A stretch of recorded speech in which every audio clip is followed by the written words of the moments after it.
Narito tayo ngayon upang matunghayan, nakakakilig, napaka-sweet at talaga namang sobrang nagtitrending at pinaka-inaabangan ng mga manonood na istorya ni Kalingap Tata at Ate Marian. Sa pagpapatuloy ng ating istorya ay nagkikwento naman si Ate Marian kung ano nga bang ginagawa niya bago siya makita ni Kalingap Tata nung araw na nagkakilala sila.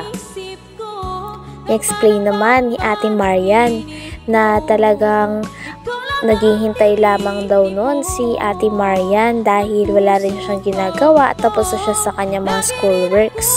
At bigla namang dumating at nakita niya si Kalingap Tata. At doon, nagsimula na nga ang lahat. Sinabi pa ni Kuya Arjo na talagang baka tadhana ang nagdala sa kanilang dalawa. Maraming salamat po para dito. So, dahil nag-aaral ka, kailangan may pang gastos mo sa pag-aaral mo, pamasahe. Ayan. Thank you talaga.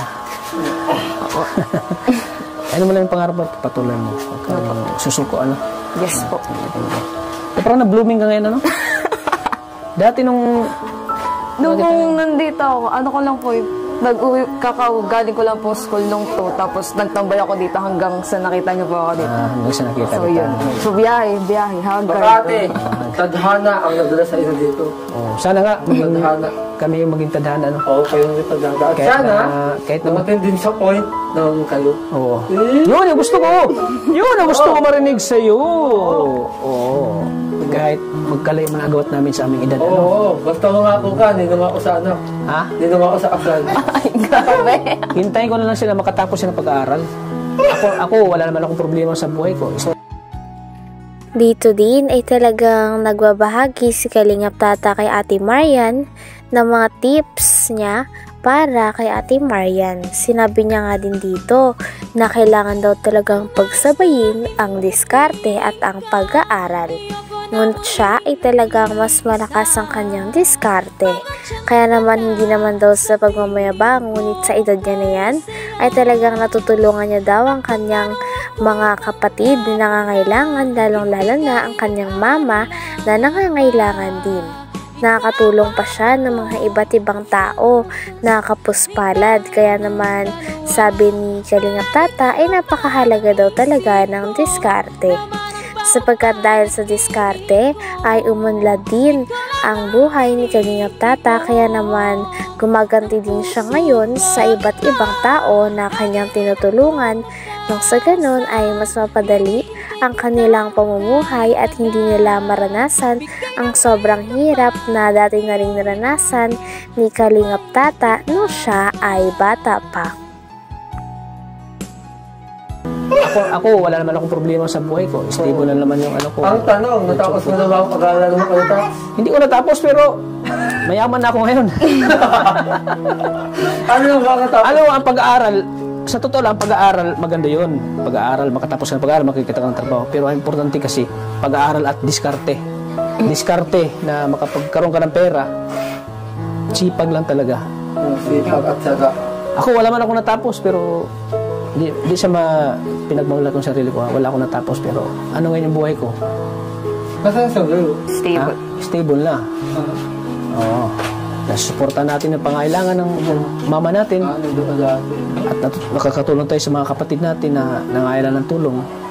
Wala na akong masasabi sa buhay ko na ngayon ay talagang stable na ang buhay ko. Dahil sa pagbablog. Kaya at the same time nakakatulong ako sa Shinare din ni Kalingap Tata kay Ate Marian ang gusto ng mga tao kay Ate Marian. Sabi naman ni Kalingap Tata ay kaya daw talaga nagustuhan ng mga viewers si Ate Marian. Ito ay dahil napakaganda daw ng kanyang ugali at napakagaling niyang makisama. Bukod sa siya ay maganda na, mabait pa ang kanyang asa na talagang go with the flow lang siya palagi. Sabi naman ni Ate Marian ay okay lang daw talaga sapagkat extrovert naman siyang uri ng tao o gustong-gusto niya din talaga ang nakikipag-socialize at nakakamit ng mga bagong tao at kaibigan. Sana ikaw din pag makatapos mo. Sana ikaw din pag makatapos ka. Sana maging tayo. Woo! Sana all. Hintay ko yung 5 years. Sana all. Ako'y inilig pa muli dahil sa'yo.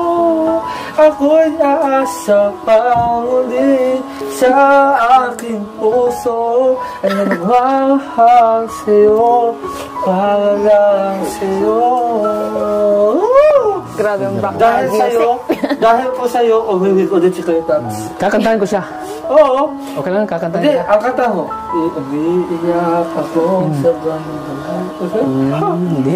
Oo, ay, pero voice, maganda yun. Ito, maganda to. Oo. Kakantay ko para sa'yo, no? Kapag nakita ka, ako'y nahihiya. Grabe, at talagang ng bandang huli ay kinakantahan na nga ni Kalingap Tata si Ate Marian. Talagang walang kupas talaga, ang ganda ng boses ni Kalingap Tata, kaya naman mas lalo ang natuturn on at mas lalong napapahanga si Ate Marian kay Kalingap Tata. Grabe din kasi ang boses ni Kalingap Tata at talagang parang nabibihag niya kaagad ang puso ng dalaga na kanyang nililigawan sa tuwing siya ay kumakanta. Sabi ng puso ko, ako'y in love sa'yo. Nagsasabing mahal mo rin ako. Bakit ba tayo'y nagkatagpo? Wala na sanang wakas ang pag-ibig nating ito. Marami mang hadlang ang dumating sa isipan mo. Nagsasabing mahal mo rin ako. Bakit ba tayo'y nagtatagpo?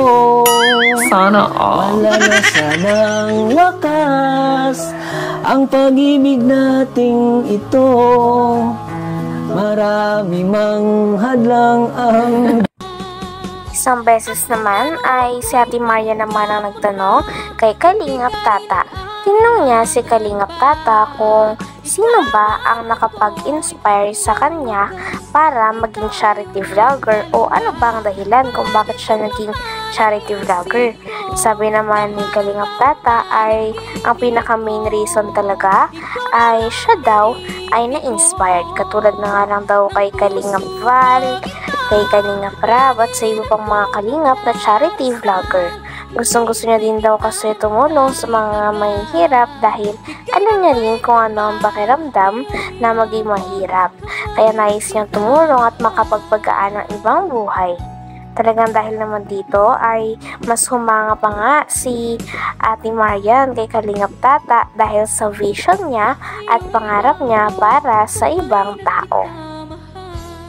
Ako, bakit ba tayo'y nagtatagpo? Sana all. Wala na sanang wakas ang pag-ibig nating ito. Marami mang hadlang ang dumating sa isipan mo.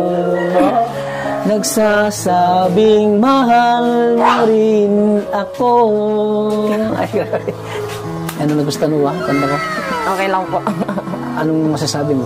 Tagos ba sa puso mo? Okay lang po. Maganda naman po yung boses mo. Maganda ba? Opo. Yung lyrics, okay ba? Ano mo sa lyrics doon? Relate na relate ka po. Na-relate mo sa lyrics doon? Hindi naman po sa akin, sa'yo po. Relate na relate sa'yo. Parang binalik mo lang yata.